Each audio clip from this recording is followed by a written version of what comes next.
ان کے ساتھ کچھ ورکرز نے کیا کیا، پارٹی ورکرز نے، وہ بھی ذرا آن ایئر ہی دکھا دیں. قابل مذمت چیزیں ہیں، یہ نہیں ہونی چاہیے. میڈیا والے کو کبھی ہاتھ نہیں اٹھانا چاہیے، دھکم پیل نہیں کرنی چاہیے. اور وہ بھی لڑکی اگر کھڑی کور کر رہی ہے تو اس کا تو خاص طور پر خیال رکھنا چاہیے کہ بےہودگی نہ ہو. زمزم کیا ہوا، آپ اپنی زبانی بتائیے.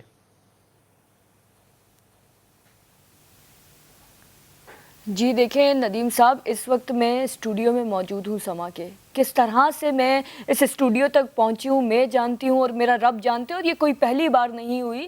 عمران اسماعیل صاحب یہ بات اچھے سے جانتے کہ جب خان صاحب کراچی میں جلسے کے لیے آئے تھے تب بھی یہ حرکت ہوئی ہے، تب بھی جو ہے وہ مجھے زدوکوب کیا گیا. میں آپ کو یہ بات بتا دوں کہ میرے یہاں پر قمیض پھاڑی گئی ہے، مجھے لاتیں ماری گئی ہیں، ہمارا کیمرہ توڑ دیا گیا ہے، ہمارے کیمرہ مین کو جو ہے وہ پتھر مارے گئے ہیں، میڈیا ورکرز نے مجھے بڑی مشکل سے بچایا، اور ایک نجی چینل کی ڈی ایس این جی تھی اس میں مجھے بند کر دیا گیا. اور ایون کے تحریک انصاف کے جو کارکنان تھے وہ یہ کہہ رہے تھے کہ اسے ڈی ایس این جی سے زمزم کو باہر نکالو، ہم اس کی جان لے لیں گے. ایسا بھی کیا ٹارگٹ کرنا، یہ قصور ہمارا ہے کہ ہمارا تعلق سما سے ہے. میری ماں سے پوچھے جو اتنی پریشانی میں مجھے فون کر کے رو رہی تھی. ندیم صاحب میں آپ کو یہ بات بتا دوں کہ میرے بدن پر سے دوپٹہ تک چھین لیا گیا ہے، اس وقت دوپٹہ تک نہیں ہے. میں جس دوپٹے میں گئی تھی وہ تک اتار دیا گیا ہے، قمیض پھاڑ دی گئی، کھینچی گئی ہے. وہاں پر خود جو کراچی کی جو ذمہ داریاں دیکھ رہے ہیں ارسلان تاج صاحب وہ بھی موجود تھے، وہ بھی میرے پاس آئے.